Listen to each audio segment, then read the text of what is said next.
खत्म करता है भारत का संविधान। लेकिन आज देश भर में जिस तरह से कमजोर लोगों के साथ अन्याय हो रहा है, जिस तरह से मीडिया भी स्वतंत्र नहीं बचा है, जिस तरह से सरकारी मशीनरी का दुरुपयोग हो रहा है और न्याय जो सबका जन्मसिद्ध अधिकार है, न्याय मांगने पे भी नहीं मिल रहा है। अब आरोपियों का संरक्षण हो रहा है। आंगनबाड़ी कार्यकर्ता है, आशा कार्यकर्ता है, थर्ड ग्रेड टीचर जो हैं, CHA के बच्चे जब अपनी अधिकार मांगने के लिए आते हैं तो सरकारें लाठियों से पीटती हैं। नौजवान अपने अधिकारों के लिए सड़कों पर आते हैं, लाठियों से पीटा जाता है। महिलाएं के ऊपर उत्पीड़न और हिंसा लगातार जारी है, NCRB का डाटा कह रहा है। और इस क्षेत्र में जहां आज हम हैं, यहाँ तो आज भी देश आज़ाद हो गया, लेकिन ये क्षेत्र आज भी छुआछूत का शिकार है। आज भी यहाँ गैर बराबरी होती है, आज भी यहाँ मूछें रखने पे, घोड़ी पे बैठने पे, मटकी छूने पे हत्याएं होती है। ये गैर बराबरी कब खत्म होगी? कब इस देश के बहुसंख्यक समाज को स्वाभिमान सम्मान का जीवन मिलेगा? ये जवाब सरकारों को भी देना चाहिए और लोगों को जागरूक होना चाहिए अपने अधिकारों के प्रति। ये यात्रा लोगों को जागरूक करने के लिए है, क्योंकि मैं मानता हूँ जिस दिन लोग जागरूक हो जाएंगे, जैसे एक घटना भी अभी घटी इस यात्रा के दौरान कि बिहार में जातिगत जनगणना के आंकड़े सार्वजनिक हुए और ये पता लगा कि 90% आबादी SC, ST, OBC और माइनॉरिटी की है। और अगर ये चेक किया जाए, अभी बाकी आंकड़े जाने आर्थिक आंकड़े जारी अभी बाकी हैं, तब ये पता लगेगा कि 90% आबादी पे के हिस्से में आर्थिक रिसोर्सेज कितने हैं, कितने साधन हैं, कितनी जमीन है, कितना धन है, कितने उद्योग हैं। जितनी ये कलई खुलेगी, लोगों की आंखें खुल जाएंगी।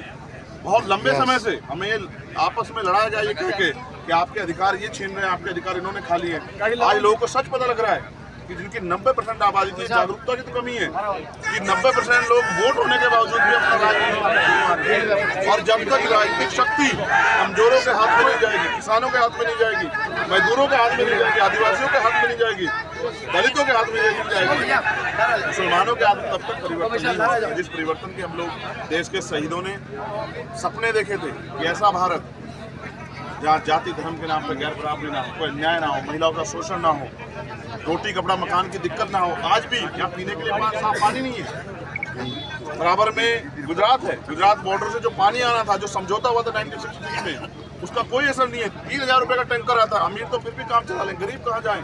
अगर सरकारें पीने के लिए साफ पानी की व्यवस्था नहीं करा रही, आपको जानते हैं यहाँ ट्रेन से पानी आता, तो इसका मतलब बदला क्या है?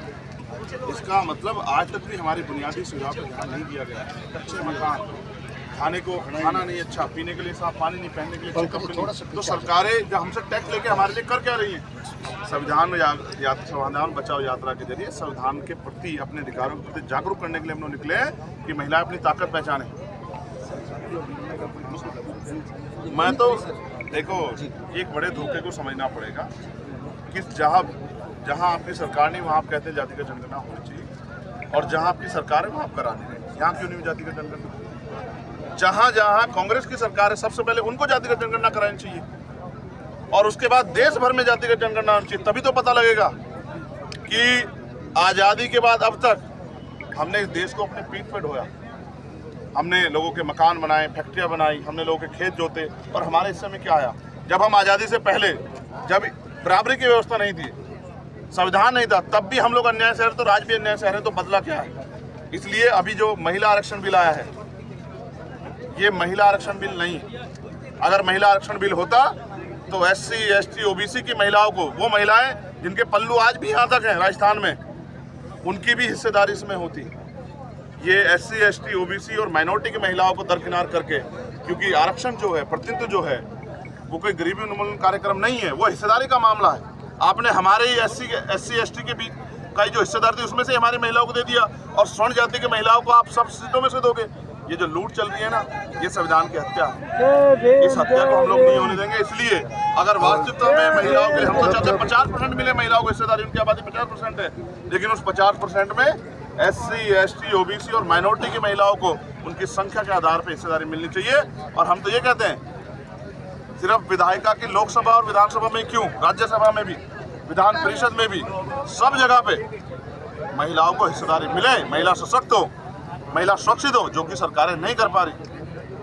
आज छोटे छोटे बच्चों के रेप होते, हत्या होती, क्या कर रही है सरकारें?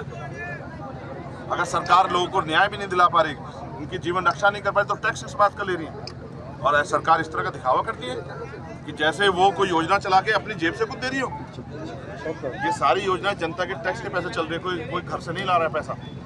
तो सरकारें लोक कल्याणकारी समिति हैं कि लोगों की मदद करें, और वो जो पैसा जो तिजोरी है सरकार की वो जनता के टैक्स के पैसे आई है, ना मुख्यमंत्री लाए ना प्रधानमंत्री लाए कहीं से, लेकिन अड़ंगा अड़ा रहे हैं, जन सुविधाएं लोगों तक ना पहुंचे।